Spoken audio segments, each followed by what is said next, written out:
Welcome back, everyone. You may be in a situation where you need to go ahead and delete your TikTok account permanently forever. Now, this is a very easy process.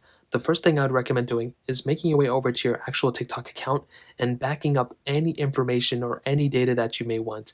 Now, if you want, you will probably still be able to access your TikTok account. I think it's up to like 2 weeks or 30 days or something like that if you log back in.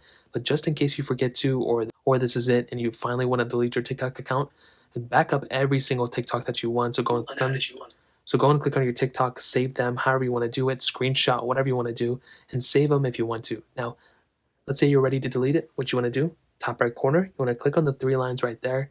And that first option right here, you want to go and click on manage account.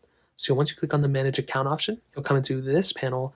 On the very bottom option right there is where you can see delete account. Now, let's say you just want to delete the app. Well, you can just hold it down on your home screen and delete it that way. But to fully delete your account, what you want to do is you want to click delete account here, and it's going to tell you exactly what's going on. So it's going to tell you, why are you leaving TikTok?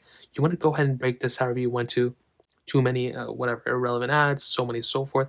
I don't even know if that's ever been an option why people delete their account, but you can go ahead and type in whatever you want to. And at that point, you want to go and click, the next option, and it'll go ahead and tell you download your TikTok data. They will give you the option to download the data from TikTok if you want to, and it'll tell you exactly what to do, downloading your TikTok data, just like how I mentioned before. You want to go and click on this by continuing whatever, and you want to go ahead and click continue. Now, I'm not going to continue because I don't want to delete my account, but you would essentially continue here. That will go ahead and tell you some more information. You just keep agreeing or whatever. And at the end, you will pretty much have your TikTok account pretty much deleted. Now, like I mentioned, you may want to back up everything that you've done, just like how they say it here. But on top of that, you may have the option of logging back in and recovering your account as well, but it's not a guarantee. So just kind of, be wary that if you delete your account, it's pretty much gone for good. And that's pretty much the process. That's how to do it in 2022. If you guys have any other questions or anything like that, let me know in the comment section below. Hit the like button, that'll mean so much, but definitely hit that subscribe button. More importantly than everything else, I love every single one of you guys. Hopefully I'll catch you guys in the next video. Peace out till then.